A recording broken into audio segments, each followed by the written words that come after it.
오늘 이 시간 구약 여행 시간에 오신 여러분들을 주님의 이름으로 환영하고 축복합니다. 우리 옆에 있는 분들하고 인사하시겠습니다. 잘 오셨습니다. 한 번 더 인사하실 때 은혜 받으시기를 바랍니다. 인사하시겠습니다. 이 시간 우리가 함께 은혜 받고 또 성경의 그런 내용을 알아가면서 이렇게 재밌는 그런 시간이 되었으면 좋겠습니다. 하나님 말씀 함께 찾아보시겠습니다. 함께 보실 하나님 말씀은 창세기 4장 3절에서 5절까지 말씀 한 목소리로 우리 같이 읽겠습니다.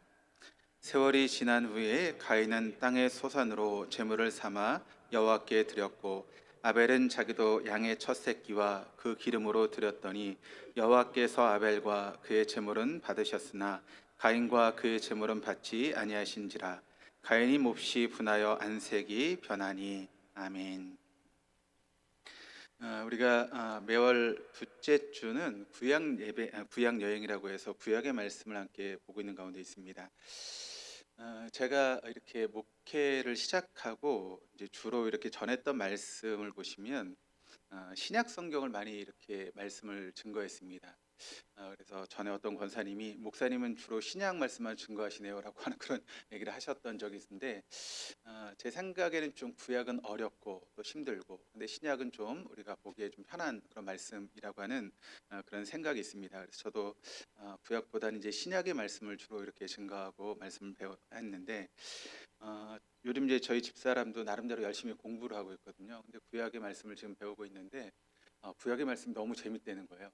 그래가지고 구약의 말씀을 들으면 들을수록 그 안에 막 빠져간다 그런 이야기를 하더라고요. 그런 것처럼 사실 구약의 말씀이 참 어려운 말씀처럼 보이지만 우리가 그 내용을 잘 살펴보면 정말 재밌고 또 우리에게 은혜가 되는 말씀이 구약의 말씀이 아닐까 생각을 합니다.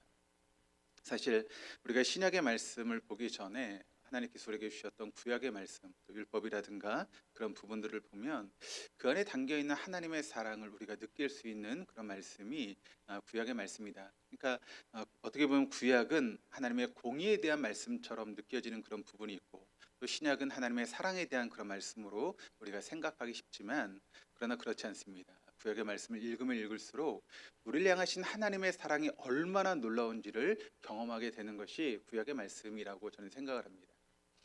우리가 2월 달까지 이제 3장까지의 말씀을 이제 봤습니다. 1월 달에는 이제 어떤 구약의 전체적인 그런 배경을 봤고 또 2월 달에는 1장부터 3장까지 말씀을 받고 오늘은 4장에서 11장까지 말씀을 함께 나누면서 여러분과 재밌게 말씀을 좀 보려고 합니다. 안 더우신가요? 저만 더운가요? 히터를 꺼도 될 것 같은데 꺼도 될까요? 추우신가요? 안 추우시죠? 예, 그럼 히터를 좀 끄고 하겠습니다. 날씨가 많이 갑자기 따뜻해져서 히터를 꺼도 괜찮을 것 같습니다. 먼저 4장의 말씀을 한번 보시면 4장은 가인과 아벨의 그런 사건이 나오고 있죠. 그러니까 가인이 아벨을 죽이는 사건이 이제 4장 말씀을 통해 쭉 나오고 있습니다. 근데 성경 말씀을 보시면 가인은 농사하는 자였고 아벨은 양을 치는 그런 자였다라고 이야기를 하고 있습니다. 그리고 그들이 각각 자신들이 이제 이뤄놨던 농산물과 또 양을 가지고 하나님 앞에 제사를 드렸는데 하나님께서 여러분 누구의 제사는 받으시고 누구의 제사는 받지 않으셨죠? 누구의 제사는 받으셨습니까? 아벨의 제사는 받으시고 누구의 제사는 받지 않으셨죠? 가인의 제사는 받지 않으셨습니다. 한동안 이제 이 부분을 이제 많은 목사님들이 설명을 하면서 어떻게 설명했는가 하면 왜 가인의 제사를 받지 않으셨는가? 왜 받지 않으셨죠?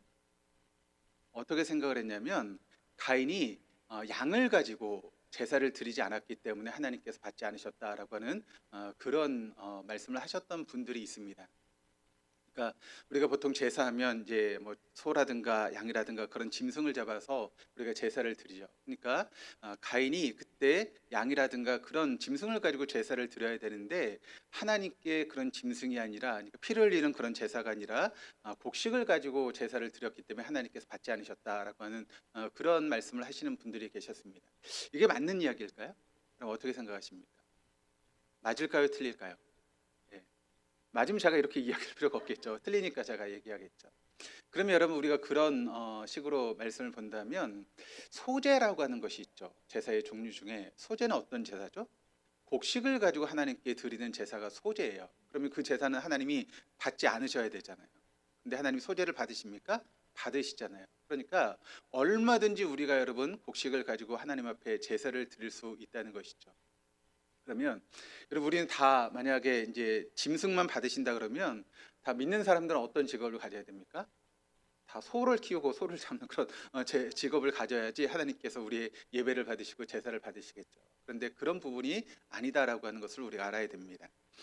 오늘 본문 말씀을 다시 한번 우리 읽어보시겠습니다.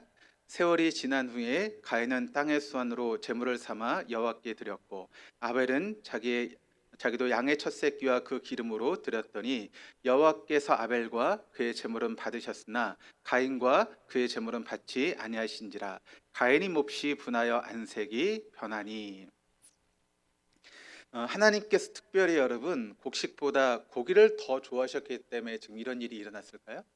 그것은 아니겠죠. 하나님 우리처럼 뭐 저처럼 뭐 육식을 좋아하는 그런 분이 아니시잖아요.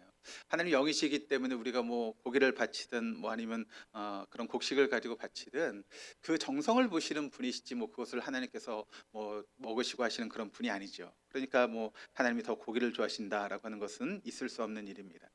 그렇다면 우리가 이 본문의 말씀을 통해서 우리는 뭘 발견해야 되는가 하면 왜 하나님께서 아벨의 제사는 받으셨지만 가인의 제사는 받지 않으셨는지 그 이유를 우리가 찾아봐야 됩니다.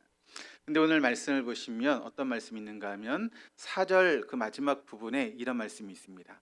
아벨과 그의 제물. 그리고 5절에는 뭐라고 말씀하고 있죠?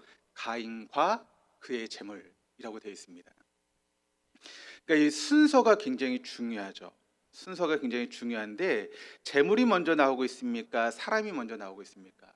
사람이 지금 먼저 나오고 있다라고 하는 것을 우리가 봐야 됩니다. 그러니까 우리가 순서를 주목해 봐야 되는데 하나님께서 지금 보시는 것은 뭘 먼저 보시는가 하면 재물보다 사람을 먼저 보시는 분이 하나님이시다라고 하는 것을 우리가 이 말씀을 통해서 발견하게 되는 것이죠. 그러니까 하나님이 아벨의 재물을 받으시기 전에 뭘 보셨습니까? 아벨을 먼저 보셨다는 거예요. 가인의 제물을 받으시기 전에 하나님께서 뭘 먼저 보셨습니까? 가인을 보셨다라고 하는 것을 우리가 놓치지 말아야 됩니다. 하나님 먼저 보시는 것은 제물이 아닙니다. 하나님 먼저 보시는 것은 무엇인가 하면 그 제물을 바치는 사람을 먼저 보시는 분이 하나님이시다라고 하는 것을 우리가 알아야 됩니다. 우린 이런 생각을 하죠. 내가 하나님 앞에 많은 제물을 바쳤으니까 하나님께서 나에게 복 주시겠지. 내가 하나님 앞에 이렇게 많은 물질을 바쳤으니까 하나님께서 나를 좀 귀엽게 보시겠지라고 하는 그런 마음이 있습니다. 여러분 하나님 앞에 물질의 많고 적음이 중요할까요? 어떻게 생각하십니까? 우리가 많은 물질을 하나님 앞에 드리면 하나님께서 기뻐하시고 그럼 적은 물질을 드리시면 하나님이 뭐 별로 신경 안 쓰십니까? 그러면 우리가 신약 성경에 과부의 얘기가 나올 수가 없죠. 하나님 앞에 2렙돈을 드렸던 그 과부를 하나님께서 귀하게 여기셨죠. 그러면 만약 물질의 뭐 많고 적음을 통해서 하나님께서 받으신다면 그런 이야기는 성경에 기록될 수 없는 그런 이야기가 되는 것입니다. 근데 하나님께서 그 과부가 2렙돈을 드리는 것을 보고 하나님 뭐라고 그러시죠? 여기는 모든 사람들 중에 뭐 했다고요? 가장 많은 것을 드렸다라고 하는 그런 이야기를 하십니다. 그러니까 하나님은 우리가 어떤 재물을 무엇을 바치느냐, 얼마나 바치느냐라고 하는 것을 중요하게 보시는 분이 아닙니다. 하나님 먼저 보시는 것은 뭘까요? 우리가 드리는 물질보다 먼저 사람을 보시는 분이 우리 하나님이시다. 그래서 아벨과 그의 재물, 가인과 그의 재물 그렇게 말씀하고 있죠. 그러니까 먼저 하나님이 뭘 보셨는가 하면 아벨이라고 하는 사람을 먼저 보셨다는 거예요. 그리고 나서 그가 어떤 삶을 사는지를 보시고 그 제물을 받으셨습니다. 그런데 가인을 보셨습니다. 그리고 그 가인의 삶을 보시고 하나님은 그 제물을 받지 않으신 것입니다. 그러므로 하나님께서 여러분 우선하시는 것은 무엇인가 하면 제물이 아닙니다. 하나님 언제나 사람을 먼저 보시는 분이 우리 하나님이세요. 그리고 그 사람의 중심을 보시는 분이 하나님이시죠. 그래서 우리가 어떤 중심을 가지고 하나님 앞에 예배를 드리냐, 어떤 중심을 가지고 하나님 앞에 물질을 드리냐, 어떤 중심을 가지고 하나님 앞에 봉사하고 헌신하느냐, 언제나 그것을 보시는 분이 우리 하나님이시라는 것이죠. 그러니까 우리가 나와서 뭐 마음속으로 막 불평을 터뜨리면서 뭐 봉사한다, 그러니까 봉사하니까 됐다, 그게 아니라는 것이죠. 그가 어떤 마음을 가지고 봉사하고 어떤 마음을 가지고 헌신하는지 그 중심을 보시는 거예요. 그래서 우리가 아무리 많은 시간을 나와서 하나님 앞에 예배하고 봉사하고 헌신한다 할지라도 우리의 마음이 또 우리의 삶이 하나님 앞에 드려지기 합당한 그런 모습이 아니라면 결코 하나님은 우리의 예배를 받지도 않으시고 우리의 헌신하는 그 삶을 받지 않으신다는 것입니다. 우리가 비록 예배하는 시간이 적고 또 헌신하는 시간이 비록 적을 할지라도 그냥 10분 동안 나와서 그렇게 간단하게 예배를 드리고 또 10분 봉사하며 들어간다 할지라도 우리의 마음의 중심이 하나님을 향해 있다면 하나님은 그 예배를 받으시고 우리의 봉사를 보시는 분이 우리 하나님이시라는 것이죠.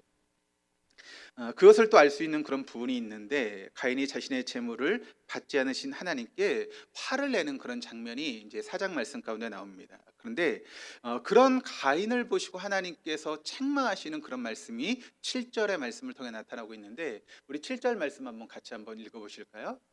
내가 선을 행하면 어찌 낯을 들지 못하겠느냐.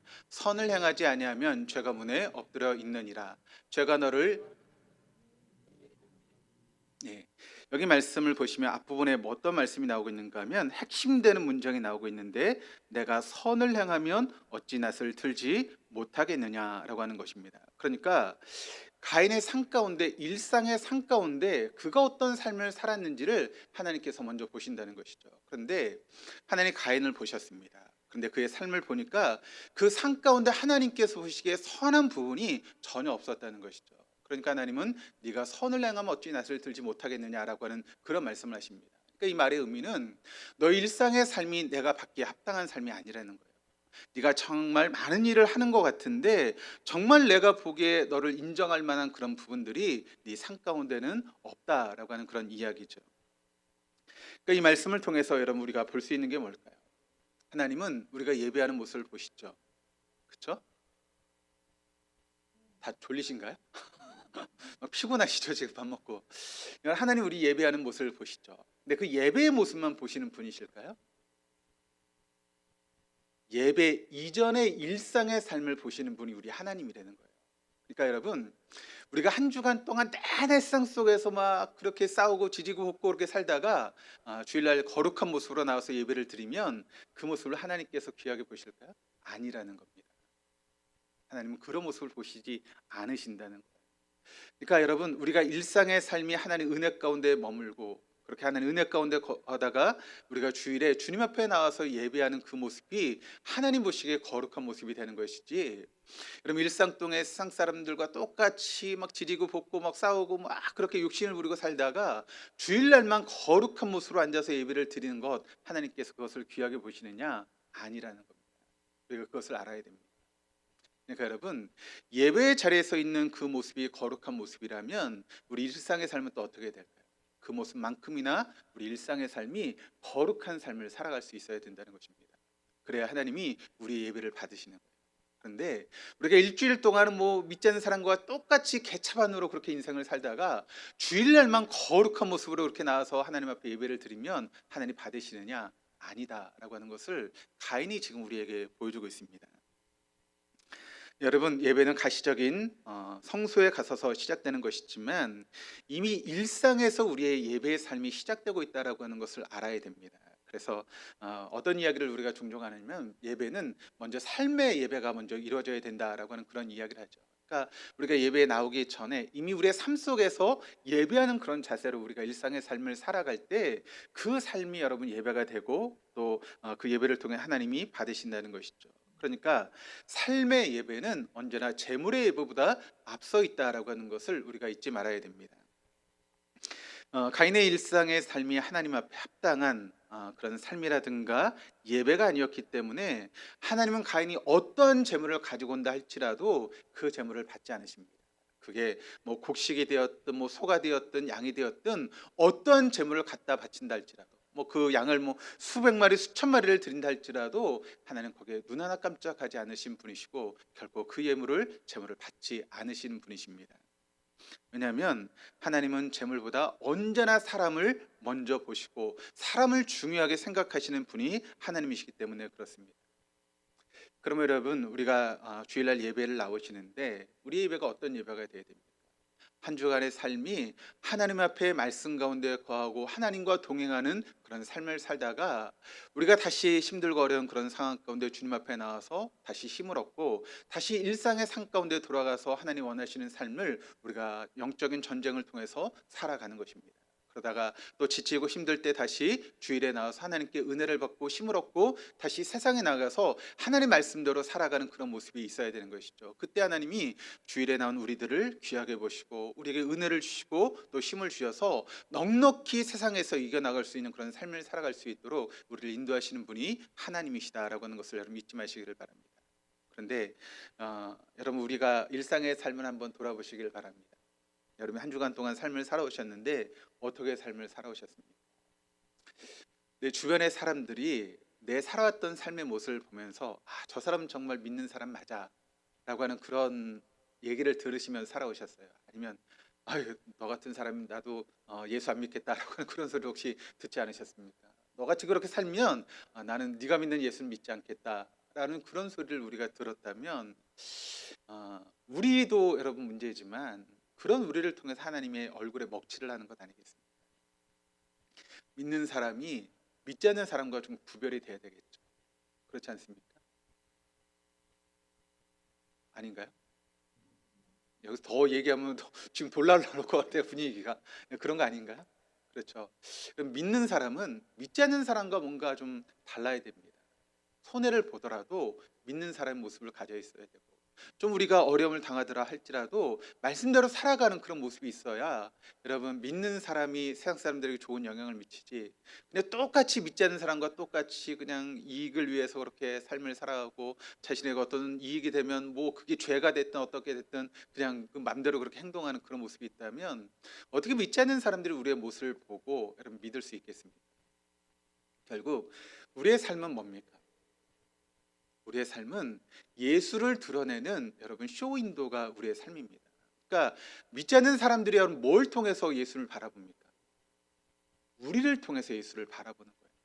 내가 어떤 삶을 살아가느냐? 그런 우리의 삶을 보면서 예수님이 어떤 분이신구나 라고 하는 것을 알게 되는 것이죠. 그런데 내가 믿지 않는 사람과 똑같이 행동하면 믿지 않는 사람들의 입장에서는 여러분 우리를 바라보면서 뭔 생각을 합니까? 예수 믿어봤자 별거 없네 라고 하는 그런 생각을 하게 되는 것 아니겠습니까? 그러면 결국 우리의 삶이 전도의 문을 막게 되는 것이고 예수님의 얼굴에 먹칠을 하는 그런 꼴이 되는 것이죠. 엄밀하게 말하면 하나님은 재물 그 자체가 필요한 분이 아닙니다. 하나님이 여보는 육체를 가지고 있는 분이 아니잖아요. 아무리 우리가 양을 바치고 뭐 곡식을 바친다고 해서 그것을 먹는 분이 아니죠. 그래서 시편 50편 13절 말씀을 보시면 이렇게 증거합니다. 내가 숫소의 고기를 먹으며 염소의 피를 마시겠느냐.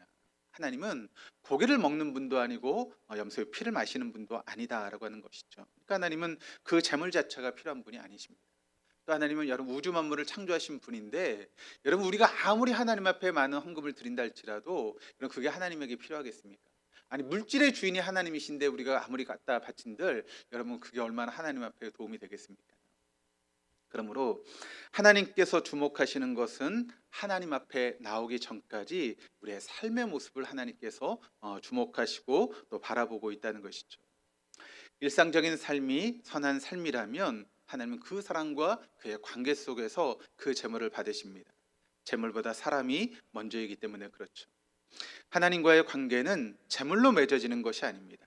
사람이 사람다울 때 하나님과 관계가 열리게 되는 것입니다. 왜냐하면 우리는 어떻게 창조되었죠?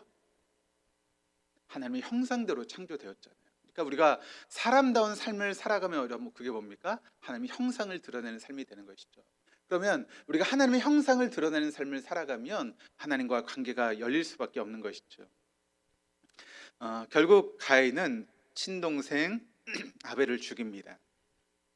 그리고 불순종하다가 하나님을 피해 다녔던 그 아담을 여러분 누가 먼저 찾아왔죠?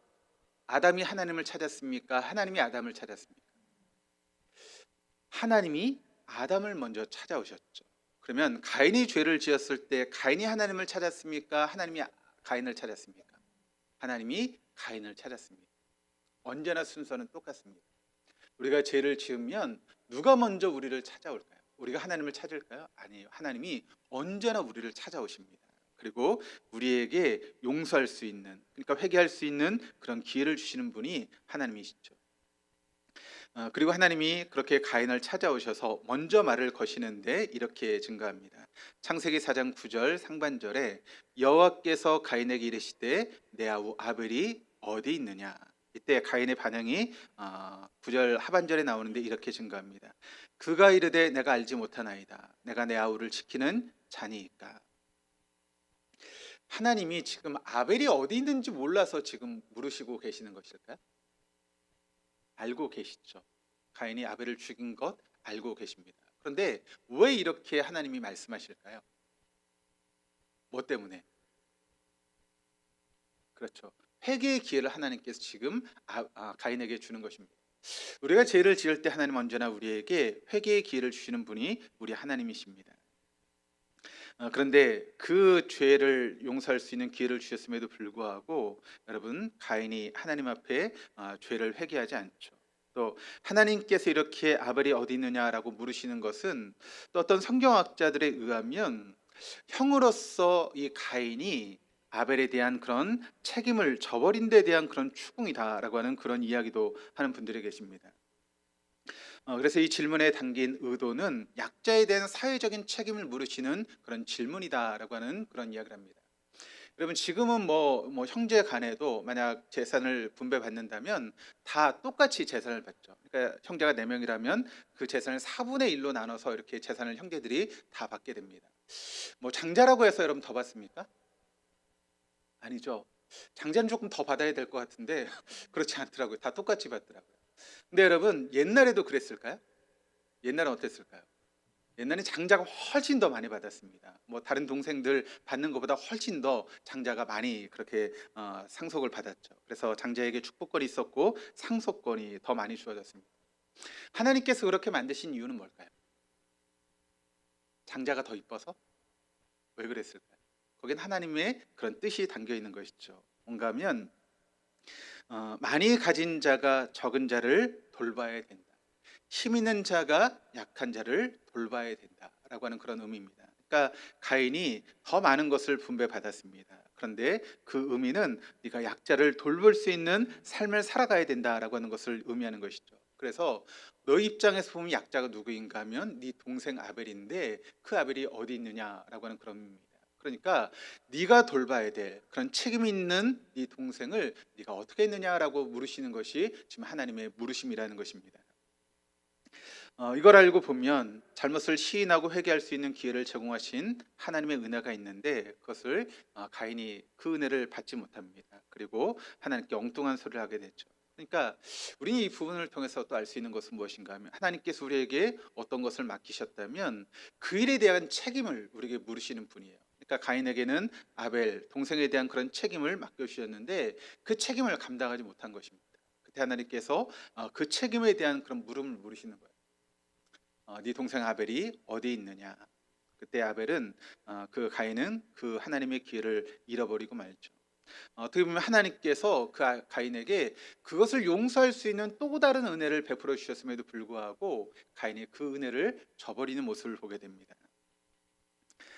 그런데 가인에게 주어진 이 물음은 여러분, 하나님께서 우리에게 물으시는 물음일 수 있다라고 하는 것을 여러분 잊지 말아야 됩니다. 하나님께서 오늘 우리에게 네가 돌봐야 될 내 연약한 아벨은 어디 있느냐라고 물으십니다. 이때 우리는 내가 아벨을 지키는 자입니까? 하나님, 제가 아벨인데라고 대답하면 안 된다는 것이죠. 믿음의 자녀들인 우리는 하나님 입장에서 보면 여러분 뭐가 됩니까? 장자가 될 수 있다라고 하는 것을 여러분 우리가 먼저 기억해야 됩니다. 우리가 책임져야 될 우리보다 연약한 아벨이 언제나 우리 주변에 있다라고 하는 것을 우리는 잊지 말아야 되죠. 내가 이렇게 가난한데, 내가 이렇게 힘이 없는데 무슨 내가 돌봐야 될 사람이 있습니까? 그렇지 않습니다. 언제나 우리 주변에는 내가 도울 수 있고 돌봐야 될 사람들이 언제나 있다라고 하는 것을 여러분 잊지 마시기를 바랍니다. 이런 맥락에서 율법은 약자에 대한 구제를 선택이 아닌 의무사항으로 우리에게 말씀하고 있는 것을 우리가 보게 되죠. 그러니까 하나님께서 율법을 통해서 이스라엘 백성들이 어떻게 살아가야 된다라고 이야기를 할 때 언제나 하나님은 약자를 돌보시는 그런 하나님이시다라고 하는 것을 말씀하고 있습니다. 그러니까 여러분 우리 주변에 나보다 조금 못한 사람이 있다면 그 사람을 돌볼 수 있는 모습이 우리 안에 있어야 된다는 거예요. 우리가 하나님의 그런 장자로서 삶을 살아가면서 나보다 연약한 사람들, 나보다 부족한 사람들을 돌아볼 수 있는, 아니 나도 지금 먹고 살기 힘든데 무슨 그런 이야기입니까? 그게 아니란 거예요. 하나님께서는 그것을 도울 수 있는 그런 능력을 언제든지 우리에게 주셨다는 것입니다. 그러므로 나보다 연약한 아벨을 돌볼 수 있는 그런 모습들이 우리에게 필요하다라고 하는 것을 보게 되는 것이죠. 그런 삶을 살아갈 때 하나님께서 그런 우리의 삶을 책임지시고 또 그런 우리의 예배를 받으신다라고 하는 것을 여러분 잊지 마시기를 바랍니다. 그래서 오늘 4장 말씀을 통해서 우리가 요약을 해보면, 첫 번째는 하나님 언제나 재물보다 사람이 더 중요하다는 것입니다. 그래서 아벨과 그 재물, 또 가인과 그 재물이라고 하는 그런 표현을 통해서 재물보다 사람을 더 중요하게 여기시는 분이 하나님이시다. 또 두 번째는 약자에 대한 사회적인 책임, 내 아우가 어디 있느냐, 이것은 이 구제는 선택이 아니라 의무사항이다라고 하는 것을 여러분 잊지 마시기를 바랍니다. 그래서 우리 동덕교회도 어려운 사람들을 도울 수 있는 그런 교회가 되어야 되는 것이죠. 그리고 이제 6장에서 9장까지 말씀을 보시면 대홍수 사건에 대한 그런 이야기가 6장부터 9장까지 말씀을 통해 쭉 나오고 있습니다. 인류가 물속에 잠겨버린 이 대홍수 사건은 단순한 어떤 자연재해가 아니라는 것입니다. 이것은 인간의 죄로 인한 하나님의 심판이다라고 하는 것을 성경이 우리에게 분명하게 증언하고 있죠. 창세기 6장 13절 말씀을 같이 한번 읽어보시겠습니다. 하나님이 노아에게 이르시되 모든 혈육 있는 자의 포악함이 땅에 가득함으로 그 끝날이 내 앞에 이르렀으니 내가 그들과 땅과 함께 멸하리라. 그러니까 여기 말씀을 통해서 하나님께서 세상을 대홍수로 심판하려고 했던 이유가 뭐라고 말씀하고 있습니까? 바로 인간의 죄가 땅에 포악함이 가득했기 때문이다라고 이야기를 하고 있습니다. 그리고 또 6장 5절 말씀을 보시면 이런 말씀이 있습니다. 사람의 죄악이 세상에 가득함과 그의 마음으로 생각하는 모든 계획이 항상 악할 뿐임을 보시고, 또 8장 21절도 이렇게 증가하고 있는데 같이 한번 8장 21절 읽겠습니다. 사람의 마음이 계획하는 바가 어려서부터 악함이라. 그러니까 하나님의 홍수 심판을 통해서 이 세상을 멸하했던 이유는 무엇인가 하면 바로 인간의 죄로 인해서 하나님의 심판이 임하게 되었다라고 하는 것을 증거하고 있습니다. 또 창세기 6장 6절 말씀을 보니까 이런 말씀이 기록되어 있습니다. 하나님은 땅 위에 사람 지으셨음을 한탄하사 마음에 근심하시고 라고 되어 있습니다. 그러니까 여러분 하나님께서 땅을 바라보실 때 인간이 그냥 죄 가운데 살아가는 거예요. 죄가 생에 가득하고 또 마음으로 생각하는 것은 언제나 악한 그런 생각을 하면서 그렇게 악을 행하는 그런 모습들을 보게 됩니다. 또 인간들을 바랐더니 어려서부터 그렇게 죄를 짓고 죄를 범하는 그런 모습들을 보게 되는 것이죠. 여러분 우리가 아이들을 키우면서 느끼는 바지만 아이들을 이렇게 자라가는 것을 보면 그런 죄는 가르치지도 않았는데 지가 어떻게 그렇게 해요. 그렇지 않습니까? 좋은 일은 안 하는데 죄는 지들이 그냥 어떻게 알아서 그렇게 하는 것을 보게 됩니다. 그러니까 사람은 그냥 놔두면 여러분 선하게 살까요? 악하게 살까요? 악하게 사는 것 같아요. 그게 우리가 애들을 키우면서 느끼게 됩니다. 그러니까 여러분 우리 아이들이 바르게 자라가려면 교육이 필요합니다. 그냥 놔두면 아이들이 어떻게 됩니까? 세상의 그런 유행이라든가 흐름 속에서 죄를 지을 수밖에 없어요. 그러니까 우리가 아이들을 위해서 기도하고 말씀으로 양육해야 되는 이유가 여기 있습니다. 여러분이 만약 아이들을 조금 더 좋은 대학을 보내기 위해서 우리 아이들이 뭐 예배도 안 드리고 그건 참을 수 있어라고 한다면 반드시 후회할 날이 생길 수밖에 없습니다. 여러분 그걸 기억하셔야 됩니다. 우리 아이들이 조금 더 좋은 대학을 갔다 그것 때문에 여러분 기뻐하신다? 결코 그게 기뻐할 일이 아닙니다. 지금 당장은 좋아 보일 수 있죠. 근데 여러분 믿음으로 자라지 않은 그 아이들, 여러분 그 후에 어떻게 될지를 상상하시기를 바랍니다. 그게 여러분 결코 좋은 일이 아닙니다. 지금 당장 좋아 보일 수 있지만 그 아이들이 믿음으로 자라갈 수 있게 만드는 것, 그건 부모의 책임입니다. 그것을 기억하시기를 바랍니다. 여기서 여러분 6장 6절 말씀을 통해서 하나님께서 이 대홍수 심판을 예배하시는 그런 과정 가운데 하나님이 얼마나 고뇌하신지를 우리가 이 말씀을 통해 보게 됩니다. 그러니까 하나님께서 인간의 죄를 지은 것을 보시면 그냥 싹 쓸어버려, 그런 마음이 아니라는 거예요. 인간을 심판하셔야 되는데 그 심판의 그런 과정 가운데 하나님이 얼마나 고뇌하고 고심하고 아파하시는지를 우리가 이 말씀을 통해서 우리가 발견할 수 있어야 됩니다. 하나님의 한탄과 근심은 그분의 내적 갈등과 상처를 충분히 우리에게 표현하는 그런 부분입니다.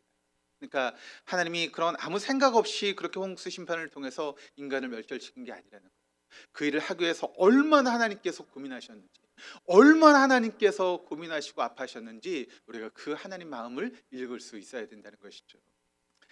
이런 하나님의 강한 심정적인 동요는 하나님이 모든 생명을 멸절하려고 하는 중대한 결정을 하실 때 그저 방관자적으로 또 냉정한 무관심 속에서 행하신 일이 아니었다라고 하는 것을 우리에게 보여주고 있는 그런 모습입니다. 노아 시대 사람들의 죄악으로 인해 대홍수 심판은 하나님께 있어서도 충격적인 사건입니다. 여러분, 그 모든 우주 만물을 누가 만드셨죠? 하나님 만드셨죠. 그 모든 짐승들과 그 모든 걸 누가 만드셨습니까? 하나님 만드셨죠. 그런데 하나님 만드신 그 작품을 지금 하나님이 어떻게 하시는 거예요? 멸절시키는 거예요. 내가 만든 작품을. 이게 하나님 입장에서 쉬운 일이겠습니까? 쉽지 않은 일이죠. 그럼에도 불구하고 인간의 죄 때문에 그런 일이 벌어질 수밖에 없다는 거예요. 그러니까 여러분, 인간의 죄가 얼마나 무서운지를 우리가 보게 되는 것 아니겠습니까? 그리고 그렇게 심판하실 때 우리가 심판을 당한 우리보다 하나님 마음은 더 찢어진다, 더 아파하신다라고 하는 것을 여러분 우리가 기억해야 됩니다. 그런데 여기서 중요한 것은 노아 시대의 사람들이 그들의 죄로 말미암아 당했던 대홍수 심판이 오늘 우리에게는 일어나지 않는다라고 하는 것.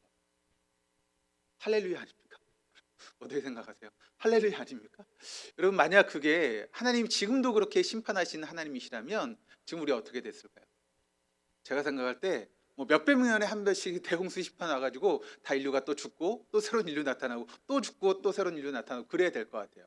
아닌가요? 그럼 어떻게 생각하십니까? 노아 시대 사람보다 우리가 더 선하게 살고 있습니까? 여러분, 아브라함 시대 사람들보다 우리가 더 하나님 앞에 정직하고 바르게 이렇게 믿음으로 살고 있습니까?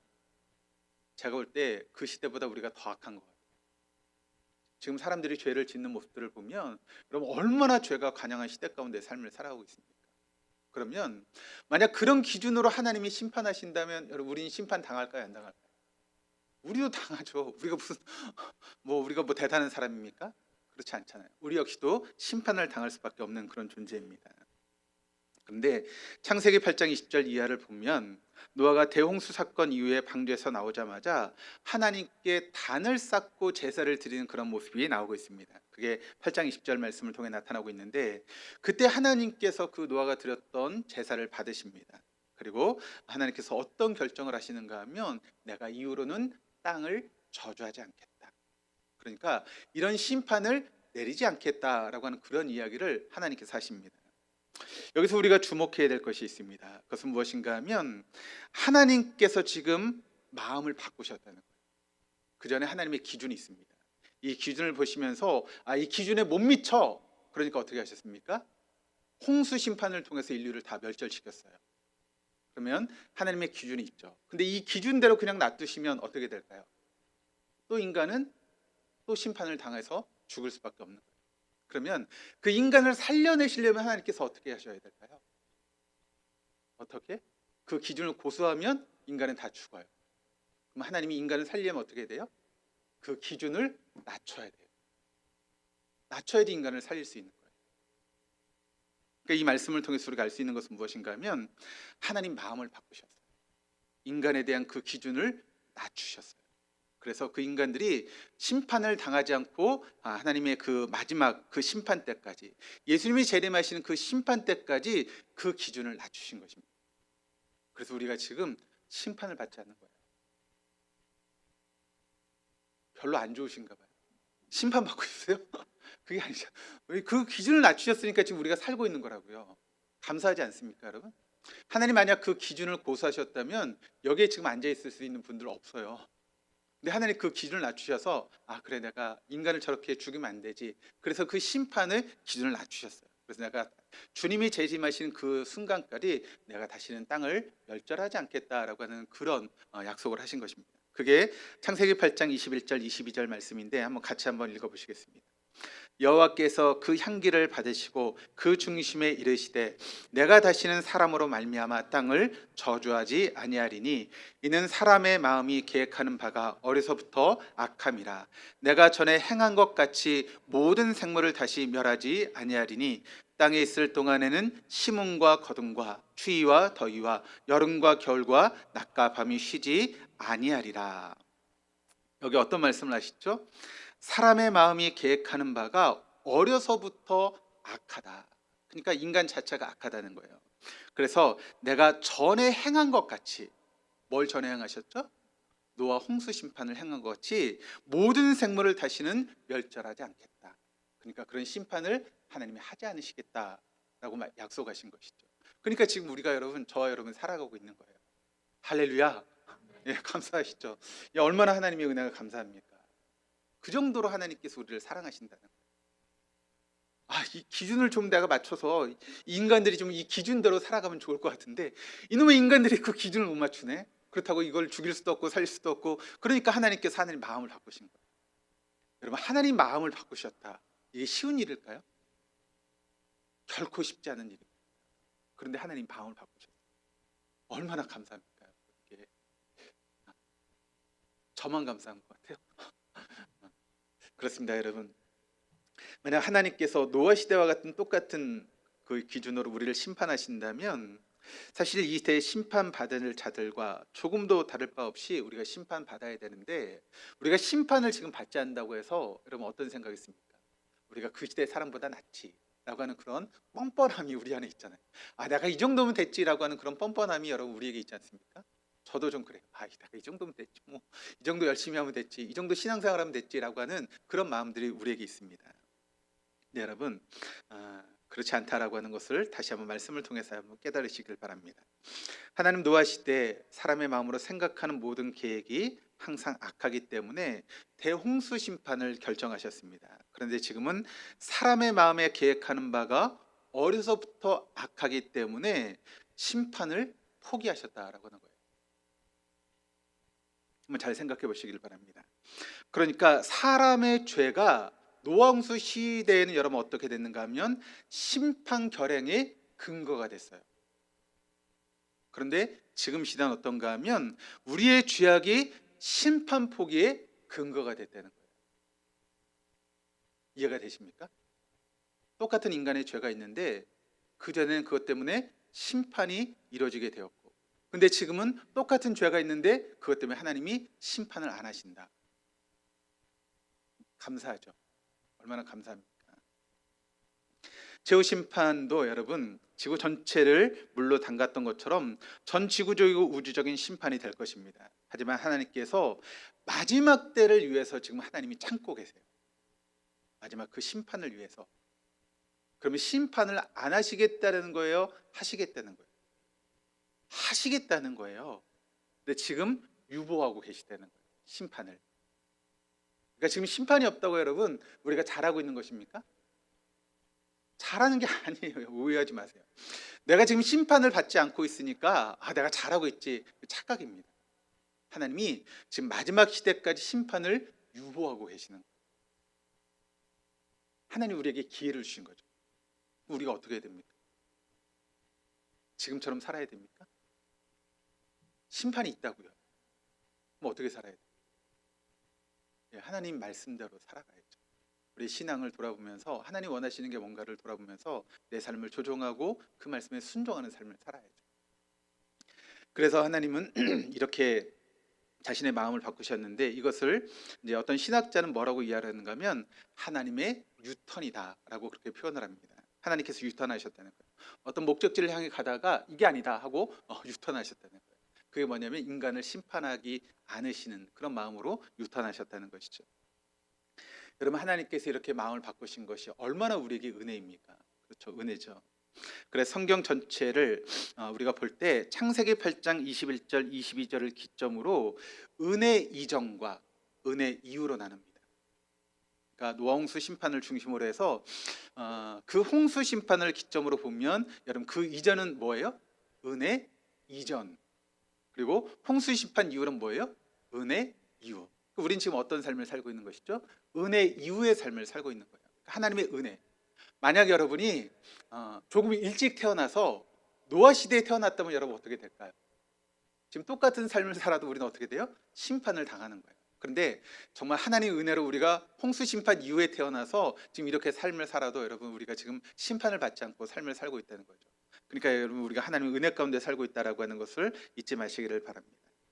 어떤 의미에서 보면 현 시대를 이야기를 할 때 지금 시기는 어떤 시기인가 하면 인내의 시기 아니면 은혜의 시기입니다. 하나님께서 지금 인내하시는 거예요. 하나님이 지금 은혜를 주시는 거예요. 그것을 여러분 기억하시길 바랍니다.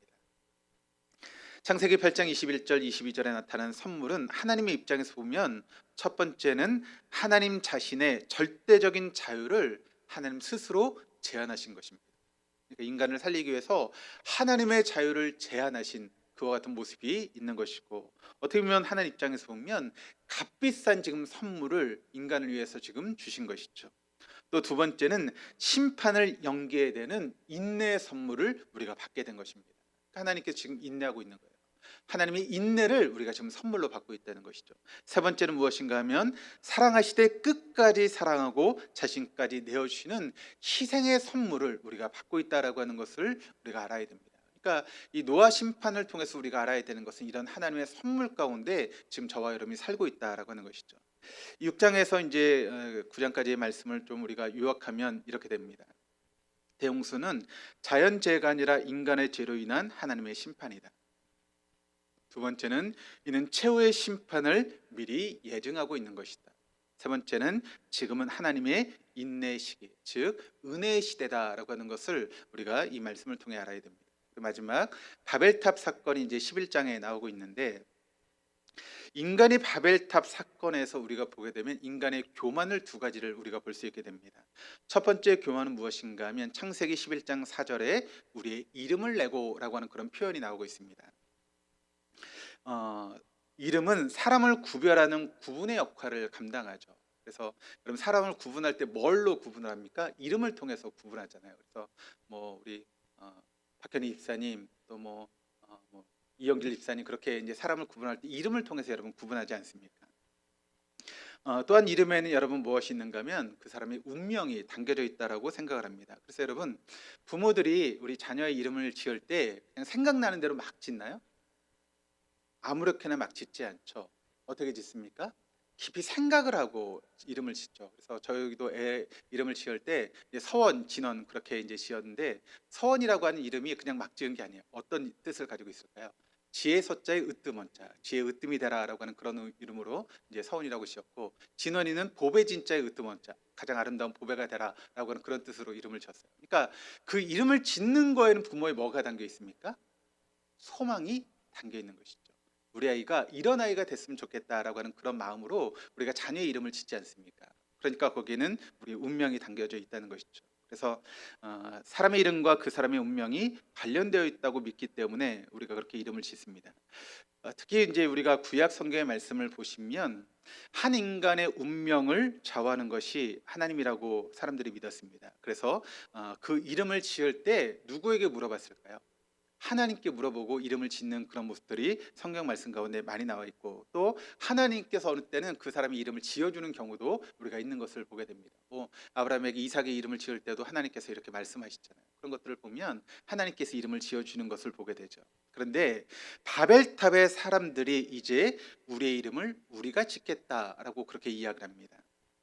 이 말의 의미는 우리의 운명을 우리가 개척하겠다, 우리 스스로 살아가겠다라고 하는 그런 의미가 되는 것입니다. 탑을 하늘 높이 쌓을 수 있을 만큼 고도의 문명이 발달한 국가를 이루었으니 이제는 하나님을 의지할 필요가 없다.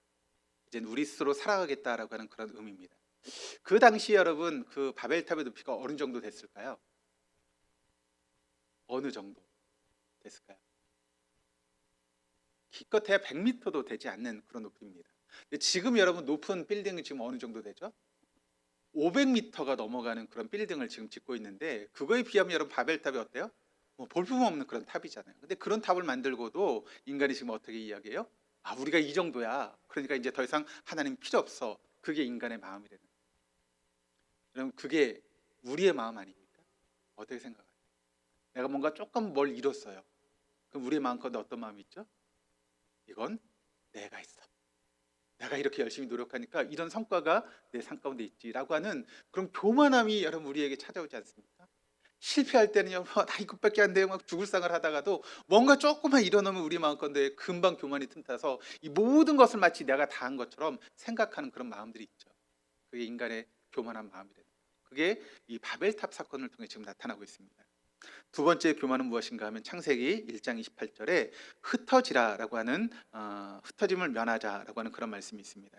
창세기 1장 28절 말씀에는 하나님이 흩어지라고 말씀하셨죠. 그런데 창세기 11장 4절에는 흩어짐을 면하자라고 그렇게 오늘 본문에 나오고 있습니다.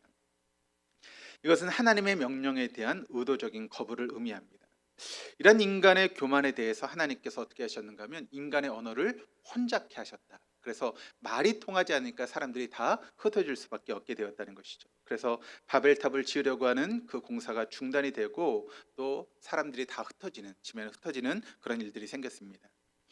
창세기 11장 9절 말씀을 보시면 이렇게 증가합니다. 그러므로 그 이름을 바벨이라 하니 이는 여호와께서 거기서 온 땅의 언어를 혼잡하게 하셨습니다.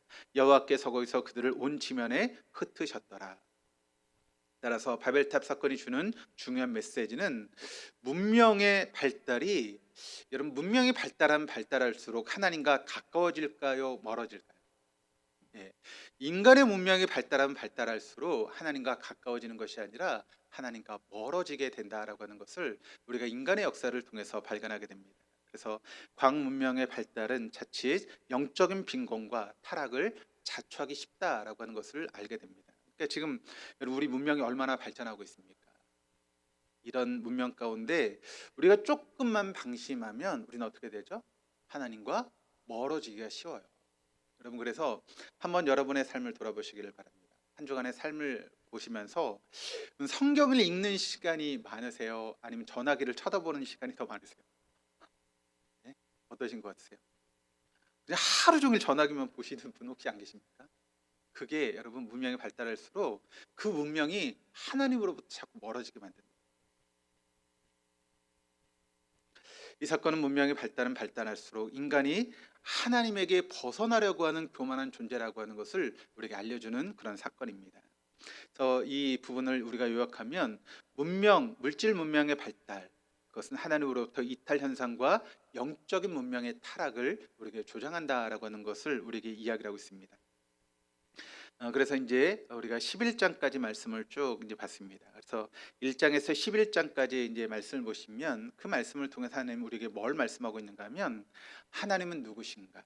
또 인간은 누구인가? 또 세계는 어떤 존재인가라고 하는 것을 신학적인 관점에서 본질적으로 우리에게 질문을 던지고 있는 것이 창세기 1장에서 11장까지의 그런 말씀입니다. 그런 말씀을 우리가 읽으면서 우리가 하나님이 누구신가를 알아야 되고 인간이 어떤 존재인가를 알아야 되는 것이죠. 또 그런 모든 과정을 통해서 이제 11장까지 그런 과정을 통해서 죄와 심판, 구원의 그런 모습이 계속 반복되고 있다라고 하는 것을 우리가 말씀을 통해 보게 됩니다. 그게 여러분 우리 인간의 모습이라는 것이죠.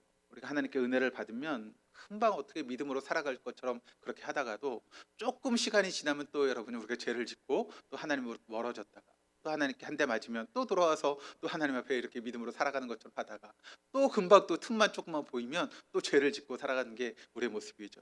그런데 그 속에서 우리가 발견해야 되는 것은 무엇인가 하면 그럼에도 불구하고 우리를 포기하지 않으신 하나님, 그럼에도 불구하고 우리에게 은혜를 주신 하나님, 그 하나님을 우리가 바라봐야 됩니다. 여러분 하나님은 그런 하나님이세요. 우리를 너무나 사랑하셔서 자신의 마음을 바꾸기까지 우리를 사랑하신 하나님, 자신의 기준을 낮추시면서까지 우리를 사랑하시는 분이 우리 하나님이십니다. 그 하나님의 사랑을 저와 여러분이 좀 느끼셨으면 좋겠어요. 그래서 우리가 이 구약의 말씀을 읽으시면 이 말씀이 하나님의 공의를 나타내는 그런 말씀이다라고 생각하기 쉽지만 그렇지 않습니다. 물론 하나님의 공의도 나타나지만 그 공의 속에 담겨있는 우리가 감당할 수 없는 하나님의 사랑, 그것이 이 구약 성경 말씀 가운데 녹아져 있습니다. 그래서 여러분 구약 성경 말씀을 읽으시면서 그 하나님의 사랑을 좀 깊이 깨달을 수 있는 그런 시간들이 되었으면 좋겠습니다. 하나님 우리 얼마나 사랑하는지, 하나님께서 우리에게 베푸신 은혜가 어떤 은혜인지, 하나님 마음을 바꾸시면서 하나님의 기준을 포기하시면서까지 우리를 사랑하시는 그 하나님의 사랑을 저와 여러분이 느낄 수 있는 그런 시간들이 될 수 있기를 바랍니다. 이제 다음 시간은 이제 12장부터는 이제 뭐가 나오는가 하면 이제 족장사가 나옵니다. 그러니까 이스라엘의 이제 아브라함부터 시작하는 그런 족장사가 쭉 나오는데 그런 족장사를 우리가 함께 말씀을 통해 나누면서 그 족장사 속에 또 숨겨 있는 하나님의 사랑이 어떤 사랑인지를 함께 나누면서 그 하나님의 사랑 안에 우리가 더 깊이 잠기는 또 그 사랑 안에 스며들 수 있는 저와 여러분 우리 동독교회가 될 수 있기를 주님의 이름으로 축원합니다. 우리 함께 기도하시겠습니다. 함께 기도하실 때 하나님 그렇습니다. 하나님의 공의의 하나님이시지만 그 공의 안에 우리를 향하신 하나님의 사랑이 녹아져 있음을 우리가 보게 됩니다. 그 하나님의 사랑으로 우리가 지금 이 자리까지 오게 되었고 그 사랑 가운데 거하고 있는데 하나님 그 사랑을 잊지 않고 살아갈 수 있는 우리가 되게 해달라고 함께 이 시간 통성으로 함께 기도하시겠습니다. 좋으신 아버지 하나님 주여 나와 사랑을 감사드립니다. 이 시간 우리를 주의 전으로 부르시고 또 아버지 하나님 구약의 말씀을 통해서 하나님 말씀을 깨달을 수 있는 시간 허락하심을 감사드립니다. 구약의 말씀이 때로는 우리에게 어렵게 다가오고 또 거기에 구약의 하나님은 무서우신 공의의 하나님이라고 우리가 생각하는 그런 생각들이 참 많이 있습니다. 그런데 하나님 말씀을 보면 볼수록 또 말씀을 깊이 깨달으면 깨달을수록 그 하나님의 공의 안에 우리를 사랑하시는 우리가 감당할 수 없는 하나님의 사랑이 숨겨져 있다라고 하는 것을 다시 한번 느끼게 됩니다. 하나님 그 사랑을 우리가 경험하길 원합니다. 그 사랑 안에 우리가 잠기길 원합니다. 그 사랑 안에 우리가 젖어들길 원합니다. 그래서 하나님의 사랑 안에서 우리가 젖어들어서 우리도 하나님을 사랑하는 그런 모든 자가 되게 하시고 우리를 사랑하시는 그 하나님의 사랑 안에서 우리의 삶이 하나님 앞에 더 가까이 더 은혜 가운데 머무는 아름다운 삶이 되어줄 수 있도록 하나님 도우시고 인도하시고 함께하여 주시옵소서. 우리 오전에 불렀던 찬양 주의 손에 나의 손을 포개고 우리 한번 같이 한번 찬양하시겠습니다.